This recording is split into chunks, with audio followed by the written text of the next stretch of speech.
Hello everyone, myself Jasleen from DNA Education, and today we are going to start the third chapter from Moments, Ishwaran the Storyteller, which is written by R.K.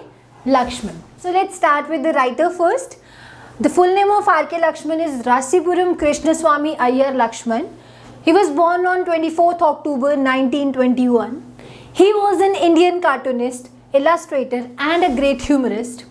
He was best known for his creation, The Common Man, and his daily cartoon strip, You Said It, in the Times of India. He died in Pune on 26 January 2015 at the age of 93. So now start the story, Ishwaran the Storyteller. So ये जो title है ये almost sum up कर रही है हमारी story को. ईश्वरन दी story teller, ये कोई पर्सन है ईश्वरन जो कि एक स्टोरी टेलर है. So the story is all about, the chapter is all about the Eswaran and the another main character Mahendra. ये इसमें बताया जाता है कि जो ईश्वरन है ये बहुत अच्छा स्टोरी टेलर है और एक इस तरह से महेंद्र को स्टोरी सुनाता है. महेंद्र जो है वो एक जूनियर सुपरवाइज़र है और जो ईश्वरन है वो इसका मतलब उसके घर में उस तरह की इसको कह लो कि एक तरह से उसका कुक है या उसके सारे काम ऑलमोस्ट कर देता है. सो वो और उसका बहुत बड़ा एंटरटेनर भी है ईश्वरन, क्योंकि वो बहुत अच्छे से स्टोरी सुनाता है. आप कह सकते हैं कि जो ईश्वरन है वो महेंद्र का बेस्ट एंटरटेनर है, या फिर महेंद्र ऐसा बोलता है कि मुझे तो किसी तरह की टीवी की या किसी और एंटरटेनमेंट की ज़रूरत ही नहीं है, क्योंकि मेरे पास ईश्वरन है और वो मुझे जिस तरह से स्टोरी सुनाता है मुझे बहुत ही पसंद है. So let's start the story. हम पढ़ते हैं. मैंने नोट्स भी बनाए हैं 1 to 1 मतलब क्योंकि स्टोरी थोड़ी सी लेंदी है तो मैंने नोट्स बनाए ताकि आपको पता रहे किस इंसिडेंट्स के बाद कौन सा इंसिडेंट्स है, फिर उसके बाद कौन सा इंसिडेंट्स है. स्टार्ट करते हैं महेंद्र एंड ईश्वरन से. अगर हम बात करें महेंद्र की, तो वो एक बैचलर है, एक जूनियर सुपरवाइज़र है और वो है बेसिकली उसका काम ये रहता है कि वो कंस्ट्रक्शन साइट्स पे जाता है और वो जो है वो कभी कहीं जाता है कभी कहीं, मतलब कि उसका कोई ऐसा नहीं है कि उसे हमेशा एक ही जगह पे रह के काम करना है. उसकी जो साइट्स हैं वो कंस्ट्रक्शन की चेंज होती रहती हैं, तो वो कभी किसी सिटी में होता है कभी वो किसी और सिटी में होता है. वहीं अगर हम बात करें ईश्वरन की, तो वो एक बहुत अच्छा कुक है. अच्छा, ये स्टोरी जो स्टार्ट होती है ये ऐसे स्टार्ट होती है कि महेंद्र जो है वो गणेश, एक और थर्ड कैरेक्टर है, वो दोनों आपस में बात कर रहे होते हैं और महेंद्र ईश्वरन के बारे में सब चीज़ें बता रहा है कि ईश्वरन जो है ये इतना अच्छा कभी मतलब ये अच्छा स्टोरी टेलर है, ये सब चीज़ें हैं. सो बात करते हैं वापस से. ईश्वरन जो है वो बहुत अच्छा कुक भी है और महेंद्र ऐसा बताता है कि जो ईश्वरन है वो मेरे कपड़े वगैरह भी धो देता है, वो अच्छा खाना तो ऑब्वियसली बनाता ही है, मेरे घर के और भी क्लीनिंग वगैरह के इससे रिलेटेड बहुत सारे जितने भी हाउस होल्ड कोर्स होते हैं वो ऑलमोस्ट सारे वो कर देता है. और इसके अलावा वो बताता है कि वो बहुत ही टैलेंटेड है. जैसे हमने बात की ईश्वरन द स्टोरी टेलर, जो कि हमारी टाइटल ही है स्टोरी का, तो वो बताता है वो इतना अच्छा स्टोरी टेलर है. मतलब कि अगर हम जैसे बात करें एक मूवी में, आपने कितनी बार देखा होगा जैसे हम मूवी देखते हैं तो हमारे सामने क्योंकि वीडियो चल रही होती है तो हम देखते हैं कि जिस तरह से वर्ड्स हैं, किस तरह से वो डायलॉग्स को बोल रहे हैं, किस तरह से वो सस्पेंस क्रिएट करते हैं. तो कहता है कि जो ईश्वरन है वो भी किसी एंटरटेनर है, किसी टीवी से कम नहीं है, क्योंकि वो भी बहुत अच्छे से सस्पेंस क्रिएट करता है. पूरा जो है वो पूरी स्टोरी को इतने अच्छे से सम अप करता है कि कोई भी अगर उसकी स्टोरी सुन रहा है तो वो पूरी कंप्लीट हुए बिना जाता ही नहीं है उसकी स्टोरी को. सो क्या होता है बेसिकली कि जो महेंद्र है वो एक दिन अपने ऑफिस में ऐसे बैठा होता है, वो अपने जूनियर से बात कर रहा है, गणेश से. गणेश उसके जूनियर है महेंद्र के. ऑफिस में वो बैठा है तो उसको बताता है कि ऐसे ऐसे करके हम कंस्ट्रक्शन साइट्स पे जैसे मैं जाता हूँ काम करने के लिए, तो मेरा जो कुक है ईश्वरन वो बहुत अच्छा स्टोरी टेलर है और वो काम तो अच्छा कर ही लेता है. उसके अंदर एक सबसे अच्छा गुण ये भी है, मतलब अगर हम बात करें उसकी क्वालिटीज़ की, तो उसकी एक अच्छी क्वालिटी ये भी है कि वो मतलब ऐसे बोलते हैं ना, हम हिंदी में बात करते हैं कि वो बहुत ही ज़्यादा जुगाड़ू टाइप का इंसान है. तो ऐसे ही वो बोलता है कि महेंद्र मतलब ऐसा है कि अगर कहीं पे वेजिटेबल्स नहीं मिल रहे हैं या कहीं पे फ्रूट्स नहीं मिल रहे हैं, हम किसी ऐसी कंस्ट्रक्शन साइट पर हैं जिसमें आसपास हमें कुछ मिल नहीं रहा है, तब भी वो एक ऐसा इंसान है कि हाँ भाई वो कहीं से भी कुछ भी ढूंढ ढांढ के और काफ़ी अच्छा खाना वो बना देता है. और अगर हम बात करें उसकी सबसे अच्छी जो उसमें क्वालिटी है एक अच्छे स्टोरी टेलर की, अगर हम बात करें सो वो तो मुझे लगता है कि महेंद्र से अच्छा स्टोरी टेलर और कोई है ही नहीं, क्योंकि वो इतनी अच्छी अच्छी स्टोरी सुनाता है, वो इतना सस्पेंस, वो स्टोरी सुनाने से पहले इतना अच्छा सस्पेंस क्रिएट करता है, वो किस तरह से स्टोरी को सम अप करता है, पूरी थ्रिलर स्टोरीज़ हो, एक कैसी भी स्टोरीज़ हो, वो इतने अच्छे तरीके से सुनाता है। और दूसरी चीज़ उसके अंदर एक अच्छी क्वालिटी ये भी है कि जैसे हम लोग टीवी में देखते हैं या फिर हम जैसे स्टोरीज़ को सुनते हैं तो हम बहुत कई बार होता है छोटी सी चीज़ को भी इतना अच्छा एंगल दे के समझाया जाता है कि हम लोग सोचते हैं कि वाह कितने अच्छे से बताया गया है, और हमें लगता है कि पता नहीं क्या ही होने वाला है, और एक्चुअली में वो एक बहुत ही छोटी सी चीज़ होती है। तो सेम कहता है कि यही चीज़, यही क्वालिटी जो है वो ईश्वरन के अंदर है कि वो चीज़ों को पोर्ट्रे बहुत अच्छे से करता है। तो कहता है, अगर मैं तुम्हें एक एग्जांपल दूं तो इसका एक छोटा सा एग्जांपल है मेरे पास। जैसे अगर हम नॉर्मल बात करें कि मैं रोड से जा रहा हूँ और मुझे कहीं पर एक जो है पेड़ या मतलब एक पेड़ जो है मुझे टूटा हुआ मिल गया, तो वो तुम्हें ऐसे नहीं बताएगा कि मैं एक बार रोड से जा रहा था और मुझे वहाँ पर एक पेड़ टूटा हुआ मिला, ऐसा नहीं बताएगा। वो कहेगा कि एक बार पता है क्या हुआ था, मैं रास्ते में से जा रहा था और वो एकदम जो है सुनसान सड़क थी, वहाँ पे कोई भी नहीं था आसपास, और जैसे ही मैं आगे गया तो मैंने देखा कि एक दानव जैसा एक मॉन्स्टर जो है वो ऐसे मतलब वो लेटा हुआ है सड़क के ऊपर, और उसके बड़े बड़े हाथ हैं और वो इतना डरावना है कि मैं तो उसको देख के बस वहाँ से भागने वाला था, वहाँ पे मुझे बचाने वाला भी और कोई नहीं था आसपास। तो वो इस तरह से बोलेगा। और इतने में जैसे आगे जाएंगे हम तो कहता है कि वो बता रहा है ऐसे कि इतना ज़्यादा जो है वहाँ पर कोई भी नहीं था आसपास, और इतना सारा वहाँ पे मतलब इतना वहाँ पे धूल मिट्टी इतनी ज़्यादा थी और कोई नहीं था आसपास, इतना सुनसान जगह थी, मैं भागने वाला था। वो इतने में फिर भी मैंने अपनी करेज को मस्टर अप किया और मैंने सोचा कि नहीं, मुझे जाना चाहिए, सामने जाकर एटलीस्ट देखना चाहिए कि वो क्या है। तो जैसे ही मैं आगे गया तो मैंने देखा कि वो तो कोई मॉन्स्टर नहीं है और उसके कोई बड़े बड़े हाथ नहीं है, वो तो एक ट्री है जो कि टूट गया है, और वो ऐसे रोड के ऊपर वो टूट के गिर गया है। और वो जो मैं बड़े बड़े हाथ बता रहा था वो एक्चुअली में उसके हाथ नहीं थे, वो तो उसकी ब्रांचेस थी, जो मतलब जैसे ट्री जैसे टूट गया गिर के, तो बस उसकी वो ब्रांचेस थी जो मुझे उसके हाथ लग रहे थे। सो कहता कि वो इस तरह से इतनी घुमा फिरा के, इतनी बढ़ा चढ़ा के स्टोरी सुनाता है कि इतनी छोटी सी चीज़ को सुनने के लिए भी आप बहुत ज़्यादा एक्साइटेड हो जाते हो। तो आगे बात करते हैं क्या होता है। या महेंद्र जो है वो गणेश को उसके बारे में चीज़ें बताते हैं। ऐसे वो बताते हैं कि क्योंकि हम लोग जो है नए नए कंस्ट्रक्शन साइट्स पे जाते थे, तो ऐसे ही वो बताते हैं कि हम लोग जो है मैं कभी भी मुझे किसी कंस्ट्रक्शन साइट पे जाना है, कहीं भी जाना है, तो मैं तो हमेशा ईश्वरन को ही साथ लेके जाता था, क्योंकि मुझे टीवी की तो ज़रूरत होती ही नहीं है उसके साथ में। और मैं कई बार ये चीज़ बोल चुका हूँ कि वो तो मेरा बेस्ट एंटरटेनर है। सो इसके बाद वो कहते हैं कि वो बहुत अच्छी डिशेस तो बनाता ही है, डिलीशियस, वो खाना इतना अच्छा बनाता है। हाउस होल्ड कोर्स में मेरे जितने भी हाउस होल्ड कोर्स है वो सारे कर देता है। कुक सिर्फ वो मेरा कुक नहीं है, वो तो मेरा एंटरटेनर भी है, और इतना मेरे घर के सारे ऑलमोस्ट काम भी वो कर देता है। फिर इसके बाद बताता है कि वो ही रीड्स पॉपुलर एक तमिल का जो थ्रिलर मतलब स्टोरी बुक है, वो उसके बारे में बताता है कि जैसे ही वो मेरा घर का काम वाम कर देता है, सारा काम ख़त्म करके, वो जो है उसके पास एक तमिल थ्रिलर बुक होती है, वो हमेशा वो पढ़ा करता था। और वो पढ़ता है उसको, और मतलब जैसे हम देखते हैं स्टोरी बुक्स में भी एकदम सस्पेंस क्रिएट करके स्टोरीज लिखी होती हैं, और उसके बाद उसका जो एंड होता है बहुत ही एक्सप्रेसिव होता है। तो सेम उसमें भी वो ऐसे ही करता है। वो जैसे वहाँ पे पढ़ता है ना, तो बिल्कुल ऐसा नहीं है कि अभी हमने वो बहुत नॉर्मल से करके हमें स्टोरी सुना देगा, वो बहुत ही अच्छे से जो है फिर उन्हीं स्टोरीज़ को वो सुनाता है। और जब वो स्टोरी सुनाता है तो हमेशा ऐसे ही लगता है जैसे कि वो जो स्टोरी है वो उसी की अपनी स्टोरी है, या फिर जब वो स्टोरी सुना रहा है जिस बारे में भी वो बात कर रहा है वो वहाँ पर उस टाइम पे प्रेजेंट था। सो आगे चलते हैं। देन उसके बाद में बताता है कि Eswaran art of story telling, जो हमने पहले बात की कि इतना अच्छा स्टोरी टेलर है, वो इतनी अच्छी स्टोरी सुनाता है कि मुझे उससे अच्छा और कोई मतलब स्टोरी टेलिंग में उससे अच्छा तो और कोई है ही नहीं। तो इस तरह से बताता है कि वो किस तरह से जो है वो, क्योंकि सबसे ज़्यादा क्या है उसका कि वो मतलब सस्पेंस बहुत अच्छे से क्रिएट करता है। दूसरा वो बताता है कि he was highly influenced by the Tamil author, जो तमिल के जो ऑथर्स हैं, जितने भी वहाँ के राइटर्स हैं, क्योंकि वो ज़्यादातर तमिल बुक्स पढ़ता है, तो उनसे वो बहुत ज़्यादा जो है इन्फ्लुएंस्ड है। तो बताता है कि उसकी ऑलमोस्ट जितनी भी स्टोरीज़ होती हैं, जो भी वो चीज़ें बताता है, तो वो उसमें उनका थोड़ा सा टच मिलता है। इसके बाद वो बताता है कि ईश्वरन एक बार मुझे स्टोरी सुना रहा था, बिकॉज मैं जब भी बोर होता हूँ तो मैं उसको स्टोरी सुनाने के लिए बोल देता हूँ, तो मुझे स्टोरी बहुत अच्छे से सुना देता है। फिर एक बार की बात है, वो मुझे एक स्टोरी सुना रहा था, तो उस टाइम पे क्या कहते हैं, when Eswaran was in junior class, जब वो छोटा बच्चा था, जूनियर क्लास में था, तो उस टाइम की वो मुझे स्टोरी बताता है। कहता है कि एक बार की बात है, हमारे जो वहाँ पे एरिया में एक rogue elephant freak havoc in his town। तो वो कहता है कि एक बार की बात है, एक रॉग एलिफेंट जो है उसने हमारे टाउन के अंदर ऐसे हिवॉक मचा दिया था।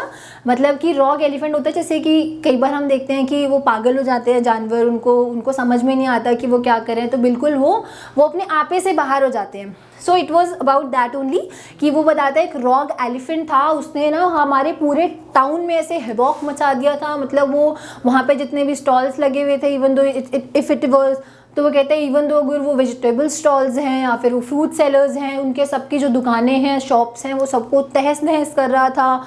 इवन दो वहाँ पे जितना भी सामान था उसने सब फेंक दिया था। लोग उससे बेचारे डर के भाग रहे थे। और इवन दो जितने भी वहाँ के आसपास के वाइल्ड एनिमल्स थे वो उन सबको भी परेशान कर रहा था। तो वो कहता है ऐसे ही करते करते ना वो डराते हुए ना वहाँ पे हमारे स्कूल के प्लेग्राउंड में आ गया। और वहाँ से बच्चे, क्योंकि वहाँ पे आसपास खेल रहे थे, तो बच्चे बहुत ज़्यादा डर गए उससे। और जो बच्चे ऊपर स्कूल के अंदर थे वो डर के मारे वहाँ से टेरेस के ऊपर चढ़ गए, वहाँ पे टेरेस पे भाग गए। तो वो कहता है कि मैं टेरेस से देख रहा था कि नीचे प्लेग्राउंड वाले बच्चे जो हैं वो बहुत ज़्यादा डरे हुए हैं उससे। और वो इतना ज़्यादा डरे हुए थे कि वो कुछ बोल भी नहीं पा रहे थे, वो सिर्फ रोए जा रहे थे। इवन दो कहता है कि टीचर्स भी बहुत ज़्यादा डर गए थे वहाँ पे उस एलिफेंट से। वो इतना ज़्यादा डरावना था और वो किसी कोई उसको संभाल ही नहीं पा रहा था। वो एकदम जो है कहता है कि वो बहुत ज़्यादा जो है अपने आपे से बाहर हो गया था और ऐसे लग रहा था जैसे वो आज तो सभी को मार देगा। तो कहता है इतना डरावना था वो एलिफेंट। फिर उसके बाद बताता है इतने में क्या होता है पता है कि मेरे को बहुत डर लग रहा था वैसे तो उससे, मैं उसके पास जाने से बहुत ज़्यादा डर रहा था, लेकिन इतने में मैंने अपनी करेज को मास्टर अप किया। फिर वो कहता है कि मैंने अपनी करेज को मास्टर अप किया और उसको मैंने क्या किया, उसका जो थर्ड नेल है उसके फुट का, उसके पैरों का जो थर्ड नेल है, मैंने उसको जाके दबा दिया। और उसके बाद वो क्या करते हैं, उसकी पूरी बॉडी शिवर करने लग गई और वो डर गया। और डरने के कारण वो एकदम से जाके चुपचाप बैठ गया। फिर उसने किसी को कुछ नहीं कहा, वो एकदम शांत हो गया। फिर उसके बाद में अब वो क्या करता है, उसने यहाँ पे सस्पेंस क्रिएट कर दिया कि मैंने जैसे थर्ड नेल के ऊपर उसको प्रेस किया तो इसके बाद उसकी पूरी बॉडी शिवर करने लग गई और वो डर गया। उसके बाद महेंद्र को बोलता है ईश्वरन कि अब आपके खाना खाने का टाइम हो गया, तो मैं जाके आपका खाना वगैरह रेडी कर देता हूँ। तो अब ईश्वरन तो उसका खाना लेने के लिए चला जाता है महेंद्र का, लेकिन महेंद्र तो अभी अब उसके सामने तो स्टोरी में सस्पेंस क्रिएट हुआ है। वो इतना सोचता है कि अब आगे क्या होगा, आगे क्या नहीं होगा। अब ऐसा तो नहीं है कि वो एलिफेंट फिर से किसी को मार देगा या अब वहाँ से सब लोग बच के कैसे निकलेंगे, क्या होगा क्या नहीं होगा। तो ऐसे करके उसने बहुत ज़्यादा सस्पेंस क्रिएट किया हुआ है। अब महेंद्र सोचता रहता है और वो महेंद्र कहता है कि मैं वहाँ पे सोच रहा हूँ इतना ज़्यादा, मैं परेशान हो गया हूँ सोच के। और वहाँ पे ईश्वरन कहता है कि मैं खाना लेने के लिए जा रहा हूँ, वो वहाँ से चला जाता है। फिर उसके बाद में वो खाना बना के जब लेकर आता है तो कहता है कि चलो मैं आपको खाना, वो मतलब वहाँ पे जैसे खाना लगा रहा होता है तो महेंद्र कहता है कि तुम खाना वगैरह छोड़ो, तुम पहले मुझे स्टोरी कंप्लीट करो, बताओ उसके बाद में हुआ क्या। जब तुमने उसको उसके बाद उसके थर्ड नेल पे प्रेस किया, वो रुक गया, उसके बाद क्या हुआ। तो अब वहाँ पे वो बहुत ज़्यादा जो है स्टोरी में ऐसे घुस गया है, उसको पूरी स्टोरी अब जाननी है। तो इतने में फिर ईश्वरन कहता है महेंद्र को कि ऐसा उसके बाद क्या होना था, कुछ भी नहीं हुआ। फिर वहीं पे वो रुक गया। इतने में जो वेटनरी फिर उसके बाद वो कहता है कि उसके बाद जो वेटनरी डॉक्टर होते हैं, फिर वो डॉक्टर आए, उन्होंने उसको इंजेक्शन दिया, उसको दवाई दी और उसको वहाँ से लेके चले गए। फिर वो ठीक हो गया उसके बाद में। सो ऐसे करके वो स्टोरी को बीच में ही ख़त्म कर देता है। और महेंद्र जो है वो सोचता है अरे इसने तो इतना सब कुछ बताया था, कह रहा था कि वो पागल हो गया था, वो इतना रॉग एलिफेंट था, वो इतना परेशान कर रहा था ये वो, और मैं इतना ज़्यादा सस्पेंस क्रिएट करके चला गया। और अब कहता है कि उसके बाद वेटनरी डॉक्टर आए और वो उसको लेके चले गए। तो उसकी स्टोरी सुनाने की यहाँ पर आर्ट की बात हो रही है कि वो इतना अच्छा स्टोरी टेलर था कि वो कोई भी छोटी सी बात को कभी अगर सुनाता था तो हर किसी को ऐसा लगता था कि पता नहीं कौन सा हिवॉक है या पता नहीं क्या हो गया है, जिसके बारे में हमें यहाँ पर ईश्वरन जो है वो बताने वाला है। तो ये उसकी स्टोरी टेलिंग की मतलब उसकी ये आर्ट है। हर किसी में क्वालिटीज़ होती हैं, तो ईश्वरन की एक क्वालिटी होती है कि वो स्टोरी बहुत ही अच्छे से सुनाता है। सो ऐसे ही बात करते हैं। और इवन दो कितनी बार तो महेंद्र को ऐसे लगता था, वो कहता है मुझे कितनी बार ऐसे लगता था कि पता नहीं ये कहीं ऐसे ही झूठ तो नहीं बोल रहा, इतनी सारी चीज़ें बताता है, हमेशा कहता है जिस तरह से भी मुझे बताता है, मुझे ऐसा लगता है कि ये वहीं पर था, सारी चीज़ें इसने अपनी आंखों से देखी हैं। अभी जूनियर क्लास वाली स्टोरी में भी कहता है कि मैं जब जूनियर क्लास में था ऐसे उसने मुझे कितनी सारी स्टोरी सुनाई हैं, तो हमेशा ऐसे ही लगता है जैसे कि ये वहीं पर था। तो कहता है कितनी बार तो मुझे ऐसे लगता है जैसे कि ये झूठ बोल रहा है, लेकिन मैं उसको कभी भी क्रिटिसाइज़ नहीं करता क्योंकि उसकी वो इतने अच्छे से एंटरटेन करता है मुझे और मैं भी बोर हो रहा होता हूँ, मुझे उसके होते हुए टीवी की भी ज़रूरत नहीं है, तो मुझे फ़र्क नहीं पड़ता ऐसा जितना, तो वो मुझे सुनाता है, वो मुझे स्टोरी सुनाता है और मैं एंटरटेन होता हूँ। मैं उसको कभी भी क्रिटिसाइज़ नहीं करता कि मुझे तो ऐसा लगता है कि तुम झूठ बोल रहे हो, या फिर मुझे लगता नहीं है कि तुम इस स्टोरी में यहाँ पर थे, या फिर ये स्टोरी जो है ये रियल स्टोरी है, तो वो उसको बिल्कुल भी कुछ नहीं बोलता है। इसके बाद क्या होता है, यहाँ पर एलिफेंट को तो उसने कर लिया, मतलब उसने बताता है कि वेटनरी डॉक्टर जो है उसके पास वो लेके चले गए। अब नेक्स्ट आगे चलते हैं, उसके बाद कहते हैं Iswaran's encounter with the paranormal. यहाँ पे क्या होता है, वो किसी और कंस्ट्रक्शन साइट पे जाते हैं। उसके बाद में जब वो वहाँ पे रह रहे होते हैं तो वहाँ पर क्या होता है, वो कहते हैं कि जब हम वहाँ पर रह रहे होते हैं तो एक दिन होता है, मुझे एकदम से मुझे जो है ना ईश्वरन, महेंद्र बताता है कि एकदम से मुझे ईश्वरन कहता है कि ना हमें ना आज यहाँ पर बहुत अच्छी अच्छी डिशेस बनानी चाहिए, हमें कुछ जैसे डेलिकेसीज या फिर बहुत अच्छी जो डिशेस होती हैं वो बना के रखनी चाहिए, क्योंकि क्या होता है ना कि जो आज का दिन है यहाँ पर जो स्पिरिट्स होती हैं हमारे एंसेस्टर्स की, उनको पूजा जाता है। हमारे जो पूर्वज होते हैं, उसके कहने का मतलब होता है जो आत्माएं होती हैं हमारे पूर्वजों की, या फिर जो हमारे पूर्वज होते हैं यहाँ पर उसका उनको भोग लगाते हैं, या इस तरह की चीज़ें वो ऐसे ही बताता है महेंद्र को। सो फिर उसके बाद है महेंद्र को काफ़ी डर जाता है, वो कहता है आप पता नहीं क्या बोल रहे हैं, ये क्यों ऐसा बोल रहा है। तो वो कहता है कि नहीं मैं झूठ नहीं बोल रहा हूँ, आपको पता है यहाँ पर जो है ना एक वो फिर बताते हैं कि यहाँ पे वैम्पायर, या फिर यहाँ पे पता है जिस एरिया में हम लोग रहते हैं यहाँ पर भूतनी आती है और वो आके सब लोगों को बहुत डराती है, और वो ये मतलब उसके बारे में वो बहुत ज़्यादा जो है डरा देता है। कहता है और इवन तो अगर हम बात करें फुल मून डे की, तो फुल मून डे पे तो उसकी जो शक्तियाँ होती हैं वो भी बढ़ जाती हैं, और उसके बाद वो फुल मून डे पे यहाँ पर ज़रूर आती है इस एरिया में, और इसलिए जो है यहाँ पर उसको खुश करने के लिए हर कोई जो है वो ये इतनी अच्छी अच्छी डिशेज़ या फिर डेलिकेसीज बनाता है। अब जैसे ही भूतनी का नाम सुनता है महेंद्र, तो वो इतना डर जाता है कि वो वहीं पर, आज तक वैसे उसने कभी भी ईश्वरन को स्टोरी सुनाने से मना नहीं किया होता, लेकिन जैसे ही वो भूतनी का नाम सुनता है वो डर जाता है और वो मना कर देता है। ईश्वरन को कहता है कि नहीं तुम अपनी स्टोरी यहीं पे बंद कर दो, मुझे स्टोरी नहीं सुननी है। तो वो कहता है कि ऐसा करो, तुम जाके घर का कुछ और काम करो, I don't want to hear this story, मेरे को नहीं सुननी है ये स्टोरी, तुम यहाँ से जाओ। तो अब ईश्वरन क्या करता है, वो अपना काम करने के लिए चला जाता है अपने किचन में, या फिर बाकी हाउस होल्ड कोर्स कंप्लीट करता है वो। सो अब क्या होता है, अब महेंद्र जो है वो परेशान है, क्योंकि उसने इतना तो सुन लिया कि यहाँ पर एक भूतनी है, उसको सब लोग अच्छा अच्छा खाना बना के खिलाते हैं ताकि वो खुश हो जाए। यहाँ पर स्पिरिट्स को पूजा जाता है, जो हमारे एंसेस्टर्स की जो स्पिरिट्स हैं उनको फीड कराया जाता है, बहुत सारी चीज़ें होती हैं। तो अब वो बहुत ज़्यादा डर गया है और बहुत इनकम्प्लीट सी स्टोरी है, तो उसको पूरी रात जो है नींद नहीं आती है। इवन दो जिस वहाँ पे बताते हैं कि इवन उसको अपनी विंडो से बाहर देखना बहुत अच्छा लगता है, लेकिन उसके बाद से वो अपनी विंडो से भी बाहर नहीं देख रहा होता है, क्योंकि वो इतना ज़्यादा डर जाता है। अब उसको सारी रात नींद नहीं आती है, वो पूरा परेशान रहता है जैसे। लेकिन अगले दिन क्या होता है, वो परेशान है तो वो सुबह जो है, जैसी सुबह होती है वो उठ के बाहर जाता है, तो उसको लगता है कि ईश्वरन भी बहुत ज़्यादा डरा हुआ होगा और मुझे नहीं लगता कि आज उसका मूड ठीक होगा। लेकिन जैसे ही वो बाहर जाता है महेंद्र, तो वो देखता है कि वो खाना वगैरह खाने के लिए फ्रेश होके वो बाहर जाता है, तो वो देखता है कि ईश्वरन तो बिल्कुल नॉर्मल है, उसको तो कोई फ़र्क ही नहीं पड़ रहा, वो तो जैसे नॉर्मल अपने घर के काम कंप्लीट कर रहा होता है, जिस तरह से वो नॉर्मल रहता है वो तो बिल्कुल नॉर्मल लग रहा है, उसको तो ऐसे लग ही नहीं रहा कि डर लग रहा है। तो वहाँ पे वहीं पे फिर महेंद्र उसको देखता है और उसे कुछ बोलता नहीं है, बिकॉज उसको नहीं सुननी है वो स्टोरी, तो वो कुछ नहीं बोलता उसको। तो फिर वो वहाँ से चला जाता है, अपने ऑफिस चला जाता है, फिर काम करता है। तो क्या होता है उसके बाद में, वो काफ़ी दिन तक इसी स्टोरी के बारे में सोचता रहता है, वो डर जाता है, वो सोचता रहता है कि पता नहीं अब क्या होगा, मेरे को ईश्वरन ने बताया था कि यहाँ पे भूतनी आती है, ऐसा होता है वैसा होता है, पता नहीं क्या होगा क्या नहीं होगा, तो वो बहुत ही डर जाता है। अब इसके बाद क्या होता है, एक दिन मतलब ऐसे आगे चलते चलते, क्योंकि अभी तक वो स्टोरी इनकम्प्लीट है, उसकी ईश्वरन और महेंद्र के बीच की बात वो इनकम्प्लीट है, तो बताता है कि क्या होता है, जैसे कि मैं बात करता हूँ जब भी उससे, तो मेरे को ऐसा लगता ही नहीं है ईश्वरन को देख के कि वो डर रहा है। तो महेंद्र कहता है कि मैं तो बहुत डरा हुआ होता हूँ, इवन मैं अपनी विंडो से भी बाहर नहीं देखता हूँ, मैं बिल्कुल अपने रूम में ही रहता हूँ, मैं इधर उधर बिल्कुल कहीं नहीं जाता हूँ। तो कहता है ऐसे ही करते करते काफ़ी दिन के बाद जैसे फुल मून डे आता है, ऑल्दो जब वैसे फुल मून डे आता था तो मुझे बहुत ही अच्छा लगता था, मैं अपनी विंडो से बाहर देखता था और मैं बहुत ही उस दिन को मैं काफ़ी इंजॉय करता था और मुझे बहुत ही मतलब वो दिन मुझे बहुत ही अच्छा लगता था। लेकिन जिस दिन एक्चुअली में फुल मून डे आता है उसकी स्टोरी सुनने के बाद उस दिन मैं बहुत ही घबराया हुआ होता हूँ, बहुत ही डर जाता हूँ। मेरे को ऐसे मुझे शायद ऐसे लगता है कि पता नहीं अब क्या होगा क्या नहीं होगा, आज तो फुल मून डे है, कभी ऐसा तो नहीं है कि आज भूतनी सच में आ जाएगी। तो वो बहुत ही डर जाता है। अब क्या होता है उसको ना बाहर से अपनी विंडो के बाहर से ऐसी कोई आवाज़ आती है, मतलब वो ऐसे फेमिलियर आवाज़ नहीं होती है, उसको कोई अनफेमिलियर साउंड सा मतलब उसको सुनाई देता है।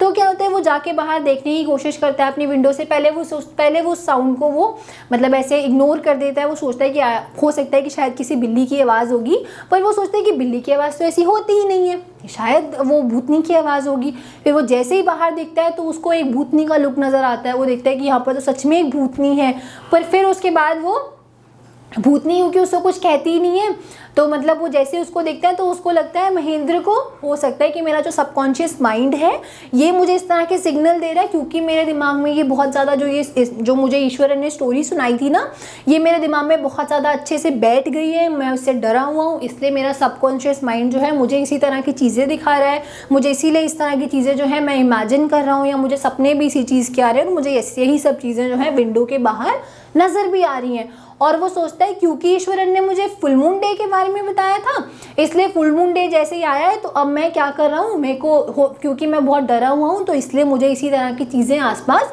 नज़र आ रही हैं। तो उसको लगता है कि नहीं ये बात तो सच है ही नहीं, ये मेरा सबकॉन्शियस माइंड ही मुझे इस तरह के सिग्नल्स दे रहा है। सो उसके बाद में वो जाके अपने विंडो मतलब क्लोज करके इसके बाद वो जाके सो जाता है। और फिर जब वो नेक्स्ट डे उठ के बाहर जाता है वो ईश्वरन से मिलता है। तो महेंद्र जैसे ही बाहर जाता है वो ईश्वरन से मिलता है, तो क्या होता है ईश्वरन जो है उसे एकदम से बोलता है, सर आपने उस दिन तो मुझे वो स्टोरी सुनाने से मना कर दिया था, मैं आपको बता रहा था ना एक दिन वो भूतनी वाली स्टोरी जिसमें मैंने आपको कहा था कि वो डेलिकेसीज बनाते हैं, बहुत सारी डिशेस बनाते हैं, अपनी स्पिरिट्स को मतलब हमारे जो एंसेस्टर्स होते हैं उनकी स्पिरिट्स को फीड कराते हैं। फिर हम आपको वो स्टोरी याद है ना, मैंने आपको एक दिन सुनाई थी, वो इस तरह से बात करता है, कहता है और फिर आपने मुझे वो स्टोरी सुनाने के लिए मना भी कर दिया था, आपने मुझे बीच में रोक दिया था, लेकिन आपने देखा ना फुल मून डे था और आपने देखा होगा बाहर वो जो भूतनी है वो नज़र आई थी, मैंने भी उसको देखा था, आपने देखा, अब आपको यकीन हुआ मेरी बात पे।